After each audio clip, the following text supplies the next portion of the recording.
New from Uncanny Magazine. The Disabled People Destroy Science Fiction Special Issue.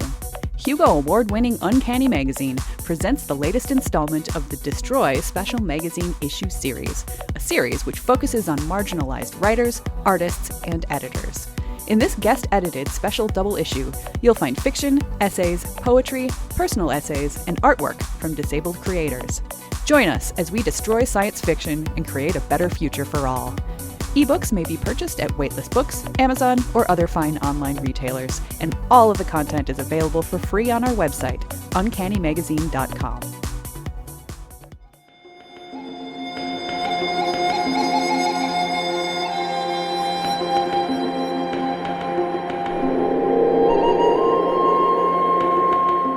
PodCastle, episode 552 for December 11th, 2018. The Watchers by Shelley Jones. Rated PG.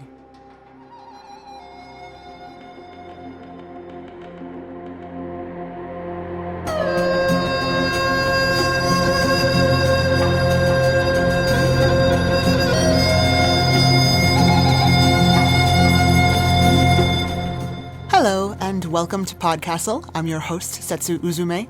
We have a very interesting story for you today, and I cannot wait to share it.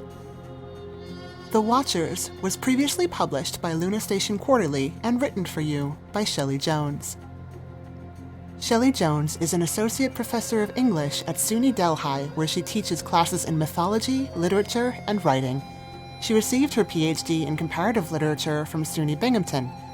An editor for the academic journal Analog Game Studios, she is an active nerd who enjoys board games, Dungeons & Dragons, being outdoorsy, and knitting. Returning to the podcast is the wonderful Kate Baker. Kate Baker is beloved wherever she goes. She is an accomplished narrator and podcaster, serving as the podcast director and nonfiction editor for Clarkesworld magazine, and also as the executive director for SIFWA. She has been nominated for a Parsec Award, and along with the incredible crew over at Clarkesworld, won the Hugo, the British Fantasy Award, and the World Fantasy Award. And now, follow the smell of honey and enjoy the story.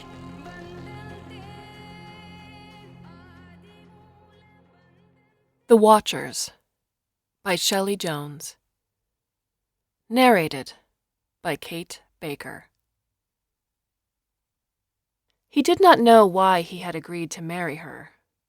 For a long time he thought it was because she would hum at everything she did. She hummed while cooking. She hummed while cleaning and sewing. She hummed when she raked leaves and shoveled dirt and chopped firewood. She even hummed, or so he thought, he heard over his own grunting, on the few occasions when they had consummated their union.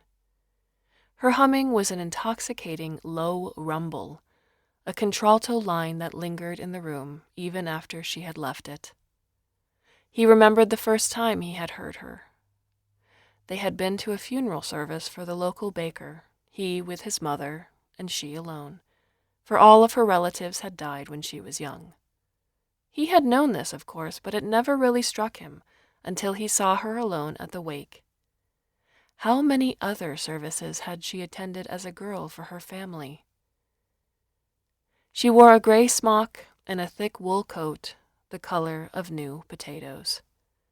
While the other mourners stood silent with their heads bowed, clutching handkerchiefs or wordlessly mouthing prayers, she rocked gently, pushing her weight from one foot to the other, and hummed a low, idle tune. But no one minded. No one thought her rude or obscene, though, for some reason. He feared they might. He could imagine an old, dour woman spitting on her, the thick mucus sticking to the wool, and calling her names for dancing and singing at the funerary rites. But no one seemed to even notice her. She was as much a part of the scene as a catbird in the tree or a period at the end of a sentence. Why, had he wondered then, had he noticed her? He never could answer this question. So many questions about her he could not answer. Or the answers changed as the years went on. But wasn't that part of every marriage? He could not know. He only knew the conditions and terms of his own. He thought about this as he sat in front of a beehive in the middle of the night, a cheerless moon gaping at him and his chapped hands and lips. It was beginning to get cold at night. He would need to wear gloves and a hat for his nightly ritual. She would provide these for him. She always did. Wasn't that enough? The old men in the village would say, "Every man needs only a warm bed and a warm belly, and lucky is he who has someone to provide these for him." Hadn't she always kept him comfortable? The older women in the village would smile at him on his way out of town each night as they sat balling up yarn or braiding rags of stained shirts and threadbare pants into rugs. "A good one, that one." They'd nod his way. "A man of his word is more valuable than next year's seeds." He wondered if he was just that. Had he kept his word, and what exactly had he said? He tried to remember. After the funeral of the baker, he had left his mother chatting with the widow and followed the distant hum through the cemetery. He had to almost run to keep up with her loping pace. Breathless, he finally drew up the courage to address her, despite the fact that she was still 20 yards or so ahead of him. "Why do you hum so for a funeral?" he asked, realizing halfway through the accusatory tone of his question. She stopped under a bough of a great elm and turned toward him, placing her hand on the trunk as if needing to rest a moment. Her hip jutted out as her upper body seemed to fold into the tree, and he was struck by how singular she was. An oak in the middle of a cornfield, a burning bush in the middle of a green forest. "Does it bother you?" she asked, wiping her brow with the back of her sleeve. The man shifted his weight between his feet and removed his hat. "No," he said slowly, unsure of how to phrase his response. He felt as though her eyes were boring into him, and he was not sure if he could stand under their gaze. "It does not bother me. I have never heard someone hum at a funeral before. Sing, yes, but not hum." "Well," she said, patting the elm with the palm of her hand as if it were an obedient dog that should run along now. "Now you have." And she turned and strode away. Leaping awkwardly at the sight of her back, the man stumbled forward, stammering. Were you good friends with the baker?" he said, trying to interest her enough so she would stop again.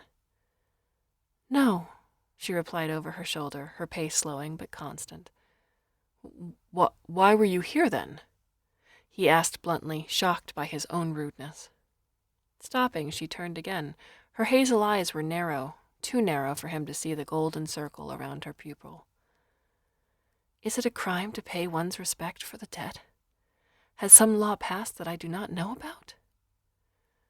"No, of course not, but—" he tried to explain. "Then why do you ask me these questions?" Her voice remained even and level despite the clear anger. She stood in the cemetery, backlit, and seemed to vibrate with annoyance. I have not seen you in town since we were both much younger. When your family, your humming, it reminded me of something made me notice you today. At the funeral, I only wanted to say, I suppose, that I would like to hear more." At this, she had simply nodded and gestured that he should follow her. She had led him to the beehive that day. It was quiet, he thought to himself, quieter than it had ever been since. The beehive was located in a grove of myrtle by a pond a few miles from town. It was a large willow trunk with a plain board roof that had long ago warped with age. Her grandfather had probably built it, he surmised. The roof, the man saw, could be removed so the honey could be extracted from the hollow stump, where the bees nested. There must be more sophisticated systems out there in the world, he presumed, but this ancient design was clean and simple, easy for him to understand, for he knew nothing about bees. "I have told the bees of the passing of the baker," she began to explain as if to herself. "He was a good man, who bought our honey faithfully for the past 30 years. My grandfather always spoke highly of him." She let her hand carefully rest on the wooden roof of the house-like hive. "They must be saddened at the news, and are keeping to themselves today." He wanted to ask her many questions. Did she always speak to the bees? How long had she tended them? When did she take over her family's farm? He tried to remember the local gossip about her family. Like many in the farming village, her grandparents were a stoic couple who never complained, but always worked and strove for the betterment of the small home, and that included the bees. At some point that fateful day, she would explain how the two of them would each take a turn, watching the bees, keeping them company. For bees, it was told, were a social, communicative sort that bonded with their keepers. So the grandmother would sit with them all day while the husband slept, and at evening they would switch and he would guard the bees at night, blanketing the hive in the cold, marveling at the way the summer moonlight illuminated the veins on their paper wings. And when the grandfather would come home, he would be amazed at all the grandmother had accomplished at home in his absence. Tomatoes and peaches canned and stored for winter, thick wool blankets washed and folded, a roast with root vegetables simmering, filling their home with an earthy aroma that melted any bitterness as he walked in from the night's work of watching the bees. She had told him all of this in her measured way, but even now he had trouble remembering their conversation. What exactly had she said? What did he surmise or know from the gossip in town? Yet he could remember every detail, every point of her story. But how had she said it? Her family, including her grandparents, had died when she was young. He knew this without question, but she had not explained how, and he had never asked. Some of the older men in town had said it was an accident, a queer twist of fate that miraculously spared her. The women clucked their tongues at the loss and shook their heads in silence, eyes pinched closed as if warding off the gruesome memory. Younger boys who had nothing better to do than spin tales had said his wife was a witch who had killed her whole family when they discovered her mystical secret and tried to kill her. The boys, awkwardly spitting tobacco juice so it would run down their hairless chins, had predicted that she would one day kill the whole town if they weren't careful. He understood why they would think this. In the years after her family had passed on, she had become reclusive, despite her young age of 12, probably out of sheer necessity to keep the farm and the bees alive and thriving. She had to do all of the work of 3 men and 4 women herself. Now alone, there could be no time for socializing, for dances, for idle conversation after church, or while paying a bill at the dry goods store. She had lived that way for 10 years before the baker's death, before he heard her in the cemetery. Probably why she hums to herself so much, trying to fill the quiet any way she can. He spoke the realization aloud, as if sharing it with the bees. Still, he was not sure what had inspired him so, that moment, to ask her to marry him. Whether it was the nostalgia of her hard-working ancestors, or the solitude of the beehive that day, or the way her eyes seemed to change hue when she hummed. Whatever the reason, he had placed his hand on top of hers on the cold wooden hive and asked if she would accept him, though he had nothing to give her. Although he did not want to admit it to himself, the man, he knew, was lame. He could not walk steadfast behind an ox-drawn plow, or carry milk and eggs from town to town, or even stand tall at a printer's press in the village. His profession thus far had been that of a misfit, a wretch, that kindly, pious folk took pity on. They would not insult him with charity, but gave him odd jobs like counting chickens after a fox attacked a local coop, or sorting buttons at the seamstress shop, or alphabetizing all the letters for the newspaper office after a small earthquake rocked and jumbled their sleepy town a few years back. "You must follow in the way of my people," she said without looking up at him. What would I do?" he asked. He had heard of folks who tended to bees, of course, but it never occurred to him to ask what exactly they did. Would he have to count the bees? keep track of how many flew out to find pollen, and how many remained to work and create and produce the honey? Or to defend their queen? And how did they make honey anyway? The more the man thought, the more worried he had become. Could he do this? The woman smiled gently at his wide eyes. You must befriend the bees. She spoke simply, clearly, her voice smooth and unwavering. We must tend to the bees in shifts, for bees will learn to trust their keeper and remain true to you with time. But we will never see each other if you are with the bees during the day and I care for them at night, he had protested, drawing back to confront her with his logic. If you are with our bees, then you are near to me, she only replied quietly, her eyes fixed ahead. But how much tending do bees really need? Aren't they wild creatures who take care of themselves? Shouldn't we simply harvest it and let the bees alone? How much money could we make at the market for their honey? He asked, still unsure of his future beekeeping duties. Our honey, she corrected him. At this, he squeezed her hand gently and felt the sticky residue of honey on her skin. And so, it was done. They had returned to the cemetery that day and met with the Reverend, who had performed the funerary rites earlier in the morning. His mother had to be called for at their home, for she had given up on waiting for her son's return.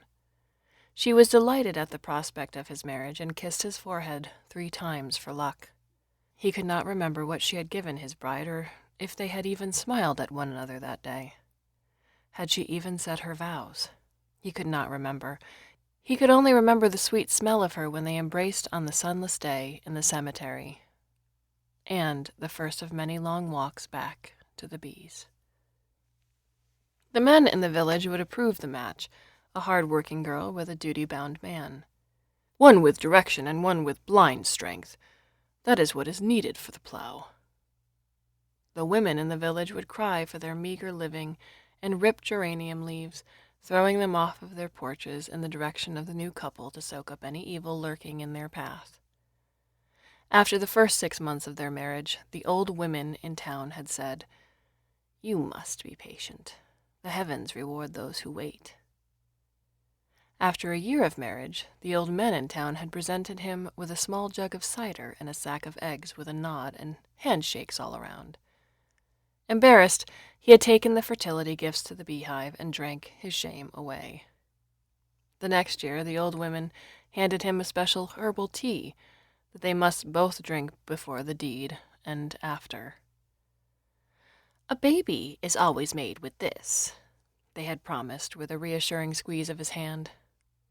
He had taken the tea home and handed it to his wife. She only laughed at the old women's impertinence. He had wanted to ask why she wasn't with child, to accuse her of some treachery. But seeing her there, smelling the tea and boiling a pot of water, humming quietly, he knew it was not her fault.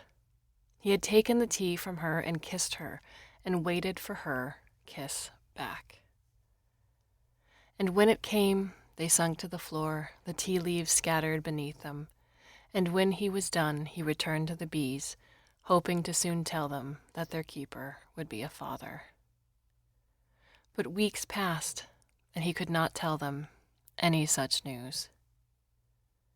When 5 years passed without any new bundles in their home, the man gave up hope. The children in town, overhearing the disapproving tone in their parents' gossip, called the woman unnatural, the man a gelding. Another 5 years passed, and no one bothered to say anything about it any more. She, for all the gossip and all the jeers, did not seem bothered at all. But he could not still his brain. And in the starry solitude of his nightly task, he would ask the bees for their advice. Should he continue to try, continue to sleep with her despite the uselessness of the act? Should he even want a child? Could he care for one? He longed for a baby of their own, a child to raise and teach and prove his usefulness to the town, something tangible to contribute. They had been together for 10 years with no luck. He tried to remember his own father, a dim, vague memory of a burly man with a mustache, who never came in from the rain and died at the bottom of a mine. Could he provide for a child? Was he providing for his wife? These questions skittered along the pool of his mind, casting ever-widening fears and dreads that sent waves of panic through him. And the bees, tucked in their hive, would murmur and hum, soothing his fractaled mind. He sat with his knees bent in front of him, arms hugging his legs, as he pondered his wife. She was a good wife, really, and most men that he knew would covet aspects of his life. Solitude, the comforts of home without the wifely needling, the griping, as they would say, as he was never home and awake when she, too, was also home. They each took shifts caring for and watching over the bees, or at least that's what they agreed to do. For his part, he knew very little about bees and honey and apiaries.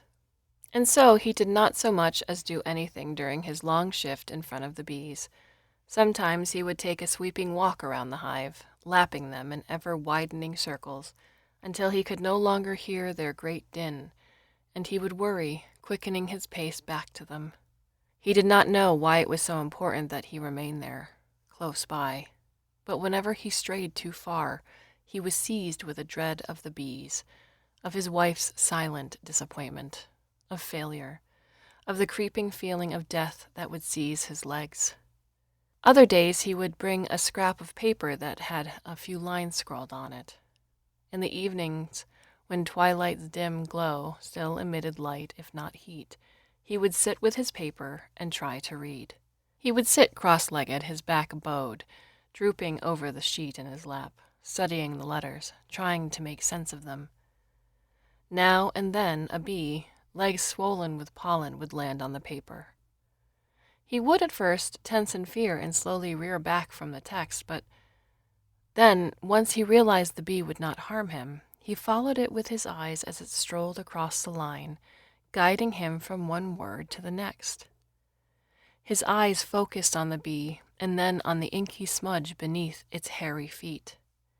Peering through its papery wings, he was able to focus and discern each letter, and then each word. Once, on a particularly muggy evening, he had nodded off, his beard thick with sweat.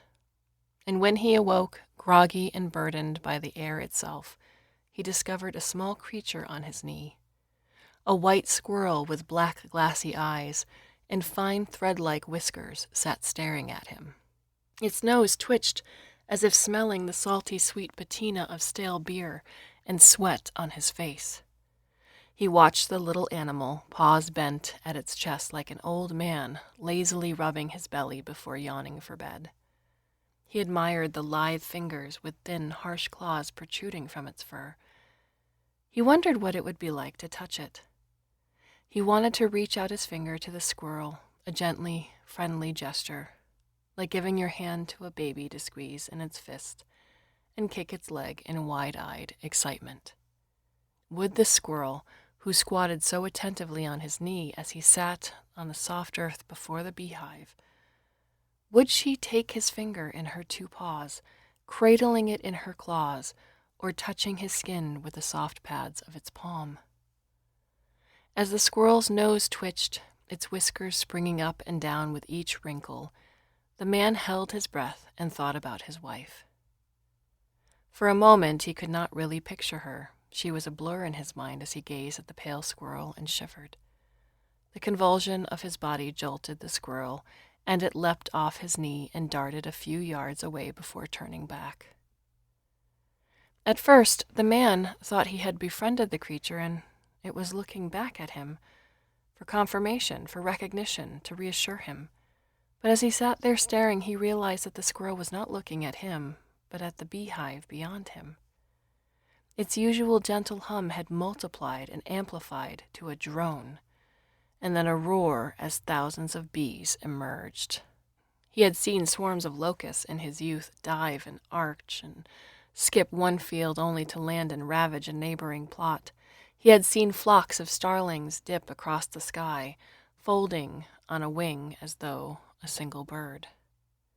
But he had never, until then, and not since, seen a swarm of bees.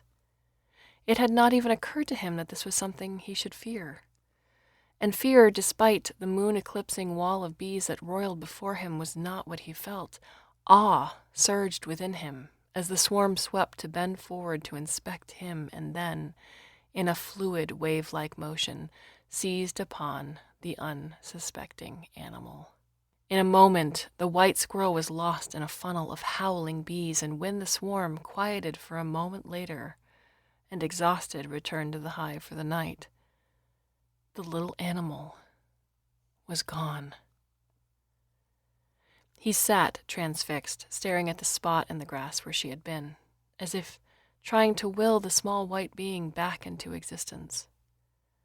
For a brief moment, he wondered if the bees had somehow magically whisked the squirrel into the hive with them for safekeeping.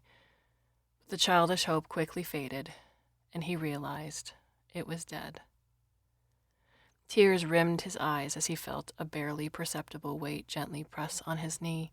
He gasped, hoping to see the wondrous squirrel greeting him, but was mortified to see a single bee perched on the stiff wool of his pants. He wanted to strike at it, to swat it away from him, to crush it in his palm and feel its life juices trickle down his wrist. But he did not move. He could not move, thinking of the natural force tucked away in the hive just beyond his reach. The single bee squatted there, its wings pressed taut against its body. He could feel each of its legs, thin wisps of muscle begin to give way as the bee slowly crawled up his leg. It moved methodically, each leg stepping in syncopated intervals, up his thigh and past his waist to his belly. Mesmerized by the bee, he sat, his legs tensed, his breath caught in the back of his throat. The sensation of the bee's tiny limbs, its hairy feet, and piercing claws gingerly splaying across his stomach, overwhelmed him. He could feel the bee's antennae pressing, searching, feeling out for the right spot, tasting the soft flesh of his belly through his flannel shirt. His body arched as the bee pressed forward, its thorax expanding with each breath. He could feel the tension, the exquisite hunger of the bee as it suddenly stopped just above his navel. It stared at him, a subtle hum pushing forth from its vibrating body as its barbed stinger sprung forth and into his belly. He had never been stung by a bee before, and at first he did not feel pain. Wonderment overwhelmed his senses as he tried to understand what had just happened. He threw his head back as the pain washed over him, the venom releasing into his blood. A roar of noise crashed into his ears, the hive groaning before him, buzzing frantically as the single bee, in a life-taking motion, ripped itself away from the man its stinger and more left behind on his belly. It collapsed to the ground, shrinking under its wings, its legs kicking aimlessly in the air. With its last shudder, the hive quieted, stilled, and went silent. He, rubbing his stomach as if wiping away the wounds, sat staring at the hive, his other hand protectively cupping the body of the dead bee. He never spoke to his wife about his nights with the bees, nor did she tell him what happened during her daily watchings. He was surprised when he first noticed that her stomach was engorged. He had not noticed the subtler, more nuanced signs of her pregnancy, the gentle bowing of her hips, the nesting instinct that made her organize their home evenly, meticulously. As she stood before him, bending over to add wood to the fire, he tried to remember the last time they had been together. But the days and weeks and months of the same routine, the same restless watching in the dark, blurred in his mind, and he could not remember. "How long?" he asked, his voice a mixture of apprehension and joy. For so long they had wanted a baby, wanted something else in their lives to love, but now? Wasn't it too late? Wasn't he too old? He had thought about the squirrel from the summer. He could not protect it. How was he supposed to protect a child? "In the spring," she replied, wiping soot and sap from her hands with the cloth. "How will her life change?" he asked quietly. It was an odd question, he knew, but a pertinent one. Would they continue their rotations? Would she still be able to watch the bees, or would he have to take over her chores? He imagined some warm spring day in the future, when their son might accompany her to the hive, mother and child cutting through the bright pink branches of the myrtle grove, the bees heavy and sated with pollen. It made him warm to think about, but there was much to do before then. She did not seem perturbed by the question, but tugged on her coat, which could just barely button, and smoothed the wool over her belly. "We will see," she said, and walked out the door to the bees. He slept fitfully that day, his mind awash with questions, and when he returned the night to the bees, they were quieter, stiller, as though deep in their own thoughts. "What should I do?" he asked aloud, his breath forming in front of him in the cold. But the bees would not answer him. Once, upon his return home, he discovered a pair of horns propped up against his doorstep. Angrily, he grabbed the horns, a thin layer of ice cracking under his grasp. He wanted to shout, to rail against his meddling neighbors, to scream into their judging faces, but he did not. Instead, he simply flung the discarded deer antlers into the woods and walked inside. But the anger that he would not let out, would not set free, burrowed its way into their home like a rodent, like a parasite. He did not speak to her for the rest of the winter. He did not want to believe that the child was not his. But how could it be? For 10 years they had been married, had occasionally laid together with no child. How could he believe, without question, without apprehension, that the thing growing in her was fully his, their child? There was no such thing. Even the town knew that, apparently. He considered leaving her, leaving their bees, leaving the pending baby. But what would he do instead? He could not work. He knew no life other than this, the nocturnal watching of the bees. And so he remained, fulfilling his promise in body only. He would return to the bees and sit there silent, staring, willing the hours to quicken their excruciatingly slow pace to no avail. He had grown tired of the bees, of his nightly routine, the emptiness of it. But still he remained. And the bees grew listless, withdrawn. Their hive was cold to touch, and in the snow-filled skies, no bees emerged. One still, frozen evening, when he sat in the hollowed-out trench of snow to escape the fierce wind that had whipped through the trees and froze birds shivering on the limbs, he began to drift to sleep only to be awakened by a gentle hum. In his dreaming mind he thought of his wife, heavy with child and her thick winter coat, had come to visit him for the first time. She laid down next to him in the ice-crested depression, her cold nose pressing sharply into his neck, a chilling sensation that jolted him awake. He felt at his neck, a hum still spiraling in his ear, to discover a single bee. Carefully he removed it, examining it in the palm of his hand. He wondered why it would escape from its warm hive in the frigid night. Was it lonely? Did it need its company?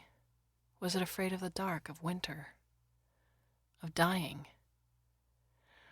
Was this what it would be like to be a father and hold a frightened child in his arms after a nightmare?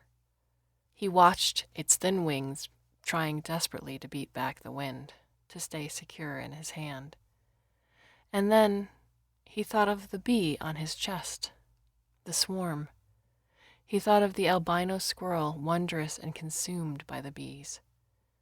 Almost impulsively, he balled up his fingers into a fist, crushing the bee before it could sting him. He opened his fist and wiped the smeared bee remains on his pant leg before rolling over to sleep once more. One day in the spring, he returned home, his boots crunching through the frost-covered grass. He heard a robin singing above him as he walked and smiled. His son would be born soon, he realized. Someday he would teach him bird songs, the phases of the moon. He smiled again at this thought and walked into the quiet house. His stomach emptied when he saw the baby on the floor, swollen and pale, the color of lime on a field on a gray November day. It did not occur to him to try to save the child, for he knew he was gone before he could cross the room. As he drew closer, he noticed its eyes were caked in a thick smear of honey. Something she must have learned from her mother, he thought, a way to lock in its soul, perhaps. How do we learn these acts, these rites that tie us from this life to the many before? He wondered. He could remember nothing from his father, no specific lesson or chore, and yet his mother had told him he held his fork the same way. He sniffed the air after a thunderstorm the same way. A look, a gesture, all the same. Who had she learned from, he wanted to know. She was alone for so long. Perhaps, he thought, there are simply some things women know instinctively, by feel at the first kick, the first blood, the first wave of labor. Had the baby cried, he wondered? Had it suffered? Had she? He sank down over the little swollen bundle and rocked it in his arms. Its skin felt cold and rubbery, like a bald tire against his face. Thinking perhaps she had returned to the beehive, he hurried there, his bum leg aching with exertion.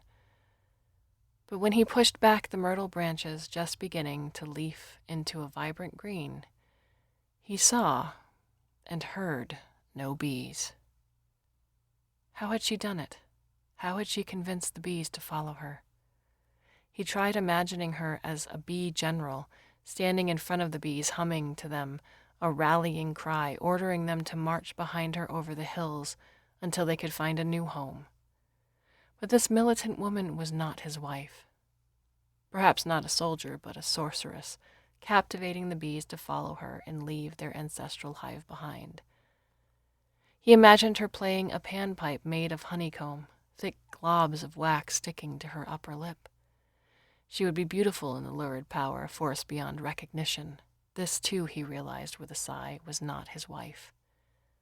In the silence of the empty hive before him, he stooped in the realization that he did not really know her. Some men in the village told him that bees will migrate when the vegetation is poor. We had a hard winter and a late frost. There will be nothing for them to pollinate here. Some women in the village told him that bees have very special bonds with their keepers, like that of a child to her parent. They followed their ma, they say. Let her have them, the poor dear. It's hard for a woman to lose her babe.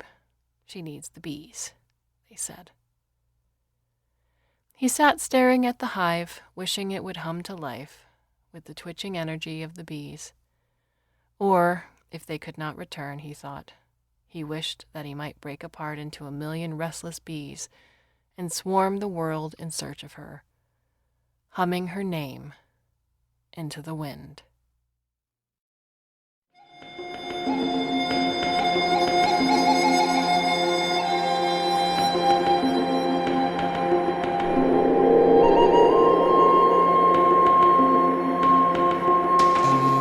And welcome back. The author had this to say about the story. I often look at call-for papers from Kickstarters or anthologies as possible story prompts. One, from Zombies Need Brains a few years ago, asked for stories around the idea of a were-creature. Immediately, I was struck with the idea of a were-bee. I grew up on an apple farm where we had several beehives to help with pollination of the trees, and I was always fascinated by these hives that dotted our orchards. Over the course of my childhood, these hives eventually went dormant, and the visual of a hive, once full of production and rich with honey, now cold and empty, stayed with me. Here at the Flying Castle, we try to keep a lot of different creatures alive, and I found out that in order to survive the winter, honeybees need two things: food and warmth. In order to keep the queen alive, they all huddle up in a central part of the hive, and the resulting cluster can be 80 degrees Fahrenheit in the middle and as cold as 46 degrees Fahrenheit at the outside. So the worker bees trade off positions to keep each individual from freezing. The huddle keeps going through the winter with grit, determination, and about 30 pounds of honey for the bees to eat. The colder the weather is outside, the more compact the cluster becomes. As we count down to the end of 2018, I hope the coming weeks are as sweet and cozy as this survival tactic. That was our show for this week. On behalf of everyone at the PodCastle, our audio engineer Peter Baravesh, our forum moderator Aussie Cat, your co-editors Jen Albert and Khalida Muhammad Ali, along with all of our amazing first readers, Crystal Claxton, Matt Dovey, Aidan Doyle, Ebony Dunbar, Elora Gatz, Arun Jiwa, Devin Martin, Ace Ratcliffe, Orion Rodriguez, Julian Jarbo, Julia Pat, Hamilton Perez, and Eleanor Wood. Thanks for letting us share another story with you. Be sure to share it with your friends, hit us up on social media, and if you would like to show some extra love, head to patreon.com/EAPodcasts for special events, bonus episodes, and PodCastle appearances in the wild. We'll be back next week with another tale. See you then.